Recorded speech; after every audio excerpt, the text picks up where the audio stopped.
I heard an interview with him that he basically said he was, there was a time when he was almost impossible to work with. Did you notice a big change working with him now? With him? Yeah, with Michael? Well, I don't know about that. I mean, I never found him difficult, really. Oh, okay. Not in the studio, anyway. I mean, when we made the album, it was pretty cool. I mean, we never saw each other all day, even though we were living in the same house where the studio was at. And I never saw him. He was with his girlfriend, I was with my girlfriend, and we never saw each other until, we had to, really. He's very much one of those guys that likes to keep himself to himself. Right. He's a very shy person when it comes to meeting fans, as such, if you want to call them fans. People who appreciate his music. He just is one of those guys who likes to go out there and go, oh yeah, look at me, I'm signing autographs. Hey, Yeah. He's not I'm not like that really either. Right. And I like to keep to myself a little bit.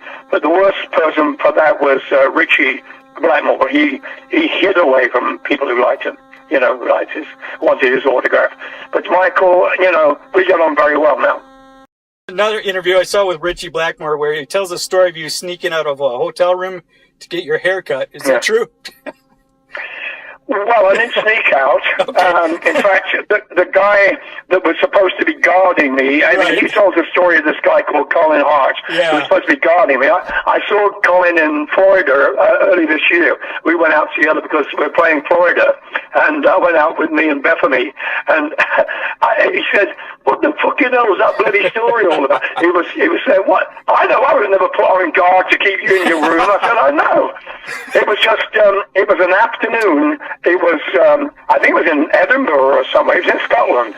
And me and Jo, my ex-wife, we went out for a walk to look around Edinburgh, this beautiful city and everything. And she wanted to go and look at something I wasn't interested in. And I said, well, while I'm here, I'll just get the back of my hair cut. It's all curly and long. And I just went to get a haircut. That's all it was. And nothing to do with anything except that it was getting on my nerves because it just looked scruffy. Okay. Yeah, the story was funny. The story is great. It's better than the actual real event. Right. So somehow you sneak it out a back window oh, yeah. It was I don't know how I could have done that, but anyway, whatever. Yeah. So you've worked with quite a few legendary guitarists and legendary egos as well, I suppose. I mean, you got Richie Blackmore, Yngwie Malmsteen, Michael Schenker. How did you navigate those relationships? They seem like could have been complicated to navigate. Well, with Richie it was fine. I never had any. People always said he was hard to work with, and I never got that. Always argumentative or whatever. Right. And I never had an argument with him. Only one time when I was really drunk. One night at the chateau where we were going to record. We were playing some game or other, and I got really pissed off and started swearing and, fuck this, blue. Yeah. And I said, what, you want to take it outside? You want to take it outside? It was some game, and it doesn't really matter what the game was, but it was so ridiculous, and that was about the only time I sort of had a confrontation with him. But when we actually started to work properly together, nothing ever, before a show, I would always go to Richie's dressing room. These are the days when we had separate dressing rooms. The luxury. It's not like that now. You're lucky if you get a bloody closet for all of us. So I would always go to Rich's room. His guitar tech would say, okay, Richie wants to see you now. So, okay. And we'd go along. I go and see him in his room, and we'd figure out something funny to do on stage, something that would be a bit different every night. Sure. And he said, I'm going to do this tonight. When I do this, I want you to do that. Oh, okay, I'll do that.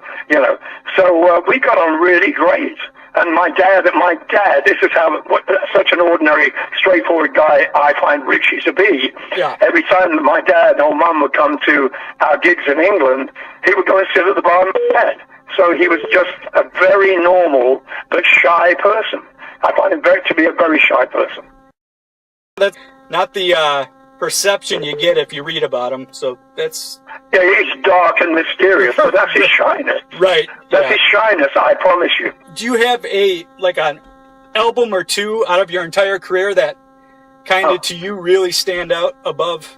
Yeah, I think to me, probably back in 1968, the very first time I was ever anywhere recording and being on TV and all that fabulous stuff is the album I made with my cousin. We were called The Marbles. Okay. And were produced by Barry Gibb, who's now Sir Barry Gibb. Yes. I just found out. And he wrote the songs for us because my cousin was an ex-member of the Bee Gees when they lived in Australia. And then they would play on his records and he would play on their records. So it's called Trevor Gordon and the Bee Gees. And then the Bee Gees featuring Trevor Gordon sometimes on their singles, when there were singles. Remember those things? Yeah. And, what were you saying? What was that? What was the question? Damn, I've lost the thread. Oh, that's it. I was just asking what albums of yours kind of stand out as being Well, I your think, favorites? I would say that The Marbles is one, Okay. which we did sort of, there were standards on there and our own songs and some R&B type stuff. And I think the other album I would say would be my first Graham Bonnet album, solo album, is one that I'm very proud of because that's what got me the job in Rainbow. There was a track on there called Will You Still Love Me Tomorrow? And my version was the track that got me the job with Rainbow because Richie loved that. He said, my God, we've got to get this singer in the band.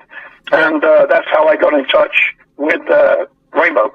You got tour coming up. You got 2 North American dates. Are you planning on adding any more North American dates, or is that going to be it? Well, I hope so. I mean, it's very hard for a band like this, or people who aren't exactly Judas Priest or Metallica, you know what I mean, to get any interest, because we were never Alcatraz. Rainbow, yes, was an A band, but Alcatraz was kind of like a B band. Right. We would support somebody or whatever. And nobody really knows who Graham Bonnet is. They know the bands I've been in. I was a singer on Since You've Been Gone and All Night Long and whatever. But they don't know, oh, yeah, that's you, is it? Yeah, that's me. So it's kind of like introducing the American public again to who Graham Bonnet is. So now I'm using the Graham Bonnet Band as the title of the band. It's hard to, promoters go, well, I don't know if we can do this. And they don't promote so well. Yeah. And that's pretty much the truth for every band these days. Sure, yeah. And I know with many veteran acts, they just don't make new music anymore. They say it doesn't sell, and it's just not worth the kind of time and effort to do. You, on the other hand, made 2 extremely strong records in the last few years. I guess, why do you keep continuing to make new music? Because that's all I do. That's my job, and every day I play and think of new songs to do, new songs to write, new subjects to write about. Sure. Because that's, we do the old tunes, if you will, Since You've Been Gone, All Night Long, etc., etc. And even back to my cousin and I's, Only One Woman song from 1968, right, which people love because they've never heard it before. In this country, they go, what the hell is that song? R&B stuff. Yeah, and they go, oh, God, I like that song because it's probably the only ballad we do in the set. But I like to keep going and write about new things and new experiences. I don't want to be stuck in the old fuddy-duddy band of just going out there and karaoke songs, I call them. But we have to do certain songs. We have to do because the audience love it when Since You've Been Gone comes along. They all jump up and down because they're all singing the words. They know it, Yep. But we introduce all the new ones too. Some of the new ones. Well, thanks a lot for the time. Okay, you're welcome, man. All right, bye. All right, see you later. Bye-bye.